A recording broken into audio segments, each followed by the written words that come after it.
അസ്സലാമു അലൈക്കും വറഹ്മത്തുള്ളാഹി വബറകാതുഹു. ആയത്തുൽ കുർസിയുടെ മഹത്വങ്ങൾ. കണ്ണേറ് തട്ടാതിരിക്കാൻ ഫാത്തിഹയും ആയത്തുൽ കുർസിയും പാരായണം ചെയ്താൽ മതിയെന്ന് നേരത്തെ പറഞ്ഞുവല്ലോ. ഈ സൂക്തം പിശാചിൻ്റെ പേടി സ്വപ്നമാണ്. ഇത് ഉറങ്ങാൻ കിടക്കുമ്പോൾ ഓതിയാൽ പുലരുന്നതുവരെ പിശാചിൻ്റെ ശല്യത്തിൽ നിന്നും അവനെ രക്ഷിക്കാൻ ഒരു മലക്ക് കാവലിരിക്കുന്നതാണ്. അതുകൊണ്ട് ഇതും ഖുർആനിലെ മറ്റു വരികളും വളരെ ശ്രദ്ധയോടെയാണ് ഓതേണ്ടത്. തെറ്റുകളോടെ ആരെങ്കിലും ഖുർആൻ ഓതിയാൽ പരലോകത്ത് അവനെതിരെ അത് സാക്ഷി നിൽക്കുന്നതാണ്. മനഃപൂർവ്വം തെറ്റിച്ചാൽ കാഫിറാകുമെന്ന് പറയേണ്ടതില്ലല്ലോ. തൻ്റെ പേടി സ്വപ്നമായതുകൊണ്ട് അത് പാരായണം ചെയ്യുന്നതിൽ നിന്നും മനുഷ്യനെ പിന്തിരിപ്പിക്കാൻ പിശാച് ശ്രമിക്കും. ആ ശ്രമത്തിന് അടിമപ്പെടാതെ വളരെ ശ്രദ്ധയോടെ പാരായണം ചെയ്തെങ്കിലേ ഉദ്ദേശിച്ച ഫലം കിട്ടുകയുള്ളൂ. മുസ്ലിം നിവേദനം ചെയ്യുന്നു, നബി സല്ലല്ലാഹു അലൈഹി വസല്ലമ പറഞ്ഞു, അൽ ബഖറയിലെ അവസാനത്തെ 2 ആയത്തുകൾ വല്ലവനും ഒരു രാത്രി പാരായണം ചെയ്താൽ അവന് അത് മതി. അള്ളാഹുവിൻ്റെ സിംഹാസനത്തിൻ്റെ അടിയിലെ നിക്ഷേപങ്ങളിൽ നിന്ന് എടുത്തുധരിച്ചതായ ആയത്തുൽ കുർസിയെ പഠിക്കാനും കുട്ടികളെ പഠിപ്പിക്കാനും നബി സല്ലല്ലാഹു അലൈഹി വസല്ലമ നമ്മോട് കൽപ്പിച്ചിരിക്കുന്നു. അത് അർത്ഥസഹിതം താഴെ ചേർക്കുന്നു. അല്ലാഹു ലാ ഇലാഹ ഇല്ലാ ഹുവൽ ഹയ്യുൽ ഖയ്യൂം ലാ തഅഖുദുഹു സിനത്തുൻ വലാ നൗമുൻ ലഹു മാ ഫിസ് സമാവാതി വമാ ഫിൽ അർള് മൻ സല്ലദീ യശ്ഫഉ ഇൻദഹു ഇല്ലാ ബിഇദ്നിഹി യഅലമു മാ ബൈന അയ്ദീഹിം വമാ ഖൽഫഹും വലാ യുഹീതൂന ബിശൈഇൻ മിൻ ഇൽമിഹി ഇല്ലാ ബിമാ ശാഅ വസിഅ കുർസിയ്യുഹുസ് സമാവാതി വൽ അർള് വലാ യഊദുഹു ഹിഫ്ളുഹുമാ വഹുവൽ അലിയ്യുൽ അളീം. അള്ളാഹു അല്ല, അവനല്ലാതെ ഒരാരാധ്യനുമില്ല. അവൻ എന്നെന്നും ജീവിച്ചിരിക്കുന്നവനും സർവ്വലോകങ്ങളുടെയും നിയന്താവുമാകുന്നു. മയക്കവും ഉറക്കവും അവനെ ബാധിക്കുകയില്ല. ആകാശഭൂമികളിലുള്ള എല്ലാ വസ്തുക്കളും അവൻ്റേതാണ്. അവൻ്റെ സന്നിധിയിൽ അവൻ്റെ അനുവാദമില്ലാതെ ശുപാർശ ചെയ്യുന്നവർ ആരാണ്? അവരുടെ മുന്നിലുള്ളതും പിന്നിലുള്ളതും അവനറിയുന്നു. അവൻ്റെ അറിവിൽ നിന്നും അവൻ ഉദ്ദേശിക്കുന്നതല്ലാതെ അവർ അറിയുകയുമില്ല. അവൻ്റെ സിംഹാസനം ആകാശഭൂമികൾ മുഴുവൻ ഉൾക്കൊണ്ടതാണ്. അവയുടെ സംരക്ഷണം അവന് ഒട്ടും പ്രയാസമല്ല.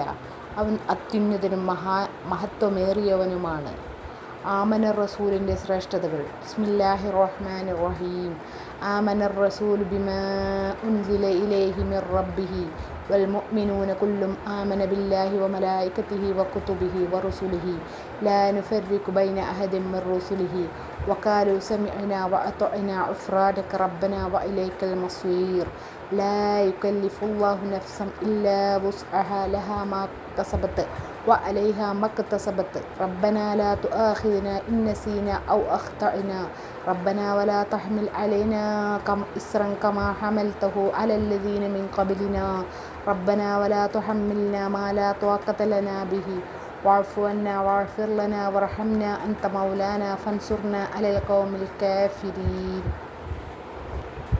അള്ളാഹുവിൻ്റെ ദൂതൻ തൻ്റെ രക്ഷിതാവിൽ നിന്നും തനിക്ക് അവതരിച്ചു കിട്ടിയതിൽ വിശ്വസിച്ചിരിക്കുന്നു. സത്യവിശ്വാസികളും അവർ എല്ലാവരും അള്ളാഹുവിലും അവൻ്റെ മലക്കുകളിലും ഗ്രന്ഥങ്ങളിലും ദൂതന്മാരിലും വിശ്വസിച്ചിരിക്കുന്നു. അവൻ്റെ ദൂതന്മാർ ഒരാൾക്കിടയിലും ഞങ്ങൾ വ്യത്യാസം കാണിക്കുന്നില്ല. അവർ പ്രാർത്ഥിക്കുകയും ചെയ്തു, ഞങ്ങൾ കേൾക്കുകയും അനുസരിക്കുകയും ചെയ്തിരിക്കുന്നു. ഞങ്ങളുടെ രക്ഷിതാവേ, ഞങ്ങൾക്ക് പുറത്തു തരണമേ, നിന്നിലേക്കാണ് മടക്കം. ഒരാളോടും അവൻ്റെ കഴിവിൽപ്പെട്ട കാര്യമല്ലാതെ ചെയ്യാൻ അള്ളാഹു നിർബന്ധിക്കുകയില്ല. ഓരോരുത്തരും ചെയ്ത സൽക്കർമ്മങ്ങളുടെ പ്രതിഫലം അവർക്ക് കിട്ടും. അവർ ചെയ്ത ദുഷ്കർമ്മങ്ങളുടെ പ്രതിഫലവും അവർക്ക് കിട്ടും. രക്ഷിതാവേ, ഞങ്ങൾ മറന്നു പോവുകയോ അല്ലെങ്കിൽ ഞങ്ങൾക്ക് തെറ്റുപറ്റുകയോ ചെയ്തിട്ടുണ്ടെങ്കിൽ ഞങ്ങളെ ശിക്ഷിക്കരുതേ. ഞങ്ങളുടെ രക്ഷിതാവേ, ഞങ്ങളുടെ മുൻഗാമികളുടെ മേൽ ചുമത്തിയതുപോലെയുള്ള ഭാരം ഞങ്ങളുടെ മേൽ ചുമത്തരുതേ. രക്ഷിതാവേ, ഞങ്ങൾക്ക് ചുമക്കാൻ കഴിയാത്തത് ഞങ്ങളെക്കൊണ്ട് ചുമപ്പിക്കുകയും ചെയ്യരുതേ. ഞങ്ങൾക്ക് പുറത്തു തരികയും മാപ്പ് ചെയ്യുകയും കരുണ ചെയ്യുകയും ചെയ്യണമേ. നീയാണ് ഞങ്ങളുടെ കാര്യകർത്താവ്. അതിനാൽ സത്യനിഷേധികളായ ജനതയ്ക്കെതിരിൽ നീ ഞങ്ങളെ സഹായിക്കണമേ. ആമനർ റസൂലും ആയത്തുൽ കുർസിയും അൽ ബഖറയിൽ പെട്ടതാണ്.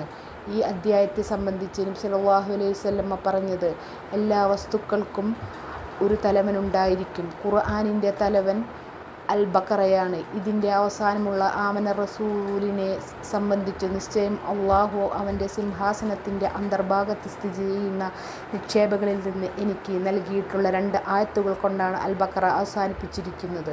അതുകൊണ്ട് നിങ്ങൾ പഠിക്കുകയും മക്കളെ പഠിപ്പിക്കുകയും ചെയ്യുക. നിശ്ചയം ആ 2 ആയത്തുകൾ നിസ്കാരവും പാരായണവും പ്രാർത്ഥനയുമാണ് എന്നാണ് നബി സല്ലല്ലാഹു അലൈഹി വസല്ലമ പറഞ്ഞത്. ഷഹിദല്ലാഹു എന്ന ആയത്തിൻ്റെ ശ്രേഷ്ഠത. ഷഹിദല്ലാഹു അന്നഹു ലാ ഇലാഹ ഇല്ലാ ഹുവ വൽ മലായികത്തു വ ഊലുൽ ഇൽമി ഖായിമൻ ബിൽ ഖിസ്തി ലാ ഇലാഹ ഇല്ലാ ഹുവൽ അസീസുൽ ഹകീം. അല്ലാഹുവല്ലാതെ യാതൊരു ആരാധ്യനുമില്ല എന്ന് അള്ളാഹു തന്നെ സാക്ഷ്യം വഹിച്ചിരിക്കുന്നു. മലക്കുകളും അറിവുള്ളവരും സാക്ഷ്യം വഹിച്ചിരിക്കുന്നു. അവൻ നീതി പാലിക്കുന്നവനാണ്. അവനല്ലാതെ യാതൊരാരാധ്യനുമില്ല. അവൻ പ്രതാപശാലിയും തത്വജ്ഞാനിയുമാണ്. നബി സല്ലല്ലാഹു അലൈഹി വസല്ലമ പറയുന്നു, ആരെങ്കിലും ഈ സമയത്ത് ഓതിയ ശേഷം വ അന അഷ്ഹദു ബിമാ ഷഹിദല്ലാഹു ബിഹി വ അസ്തൗദിഉ ല്ലാഹ ഹാദിഹി ഷഹാദത വഹിയ ലി ഇൻദത്തു വദിഅ.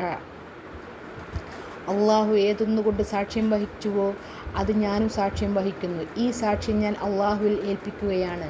അത് അവൻ്റെ അടുക്കൽ സൂക്ഷിക്കാൻ ഏൽപ്പിച്ചിട്ടുള്ള എൻ്റെ നിക്ഷേപമാണ് എന്ന് പറഞ്ഞാൽ അവനെ പുനരുദ്ധാന ദിവസം ഹാജരാക്കപ്പെടുകയും എന്നിട്ട് എൻ്റെ ഈ ദാസൻ എന്നോട് ഒരു കരാർ ചെയ്തിരിക്കുന്നു. കരാർ പാലിക്കുവാൻ ഏറ്റവും അർഹൻ ഞാനാണ്. അതുകൊണ്ട് എൻ്റെ ഈ ദാസനെ നിങ്ങൾ സ്വർഗത്തിൽ പ്രവേശിപ്പിക്കുക എന്ന് അള്ളാഹു മലക്കുകളോട് പറയുകയും ചെയ്യുന്നതാണ്.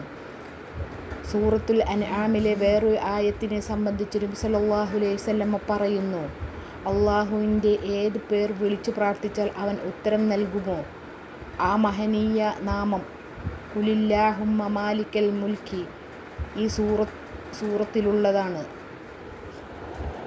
ബിസ്മില്ലാഹിർ റഹ്മാനിർ റഹീം. ഖുലില്ലാഹുമ്മ മാലിക്കൽ മുൽക്കി തുഅ്തിൽ മുൽക മൻ തശാഉ വതൻദിഉൽ മുൽക മിമ്മൻ തശാഉ വതുഇസ്സു മൻ തശാഉ വതുദില്ലു മൻ തശാഉ ബിയദിക്കൽ ഖൈറു ഇന്നക അലാ കുല്ലി ഷൈഇൻ ഖദീർ.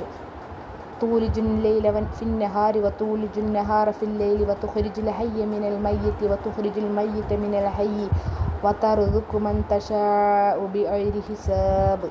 നബിയെ പറയുക, രാജത്വത്തിൻ്റെ ഉടമസ്ഥനായ അള്ളാഹുവേ, നീ ഉദ്ദേശിക്കുന്നവർക്ക് നീ ആധിപത്യം നൽകുന്നു. നീ ഉദ്ദേശിക്കുന്നവരിൽ നിന്ന് നീ ആധിപത്യം എടുത്തു കളയുകയും ചെയ്യുന്നു. നീ ഉദ്ദേശിക്കുന്നവരെ പ്രതാപമുള്ളവരും നീ ഉദ്ദേശിക്കുന്നവരെ നിന്ദ്യരുമാക്കുന്നു. നന്മ നിൻ്റെ കയ്യിലാണ്. നിശ്ചയം നീ എല്ലാത്തിനും കഴിവുള്ളവനാണ്. നീ രാവിനെ പകലിൽ പ്രവേശിപ്പിക്കുകയും പകലിനെ രാത്രിയിൽ പ്രവേശിപ്പിക്കുകയും ചെയ്യുന്നു. ജീവനില്ലാത്തവയിൽ നിന്ന് ജീവനുള്ളതിനെയും ജീവനുള്ളതിൽ നിന്ന് ജീവനില്ലാത്തതിനെയും നീ പുറത്തു കൊണ്ടുവരുന്നു. നീ ഉദ്ദേശിക്കുന്നവർക്ക് കണക്കില്ലാതെ നീ നൽകുകയും ചെയ്യുന്നു. നബി സല്ലല്ലാഹു അലൈഹി വസല്ലമ പേടിച്ചിരുന്ന ഒരു കാര്യമായിരുന്നു കടം. ഷഹീദിൻ്റെ പൊറുക്കപ്പെടാത്ത ദോഷവും കടബാധ്യതയാണ്. നമ്മൾ നമ്മൾക്കും കടബാധ്യതയുണ്ടാകാറുണ്ട്. കഴിവുണ്ടാകുമ്പോൾ എത്രയും പെട്ടെന്ന് അത് കൊടുത്തു വീട്ടണം. കടം കൊണ്ട് പ്രയാസപ്പെടുമ്പോൾ നാം ഈ ആയത്തുകൾ ഓതിയാൽ നമ്മുടെ കടങ്ങൾ മലയോളമുണ്ടെങ്കിലും അതെല്ലാം അള്ളാഹു വീട്ടിത്തരുമെന്ന് നബി സല്ലല്ലാഹു അലൈഹി വസല്ലമ നമ്മെ പഠിപ്പിക്കുന്നു. നമുക്ക് പ്രയാസങ്ങൾ നേരിടുമ്പോൾ അവയെ എങ്ങനെ നേരിടണമെന്നും ഇസ്ലാം നമുക്ക് പറഞ്ഞു തരുന്നുണ്ട്. പക്ഷേ ആ കാര്യങ്ങളെക്കുറിച്ചൊന്നും നാം ബോധവാന്മാരല്ല. കടം കുന്നുകൂടുമ്പോൾ നാടുവിടുകയോ ആത്മഹത്യ ചെയ്യുകയോ ആണ് ചിലർ ചെയ്യാറുള്ളത്. പക്ഷേ ഒന്നോർക്കണം, ഇതൊന്നും അതിന് പരിഹാരമല്ല. കടാവകാശി പൊരുത്തപ്പെടാത്തിടത്തോളം കാലം നമുക്ക് രക്ഷയില്ല. അള്ളാഹു കാത്തുരക്ഷിക്കട്ടെ. ആമീൻ. അങ്ങനെ പ്രയാസപ്പെടുന്ന സമയത്ത് ഖുലില്ലാഹുമ്മ എന്ന് മുകളിൽ കാണിച്ച ആയത്ത് സ്ഥിരമായി പാരായണം ചെയ്താൽ മതി.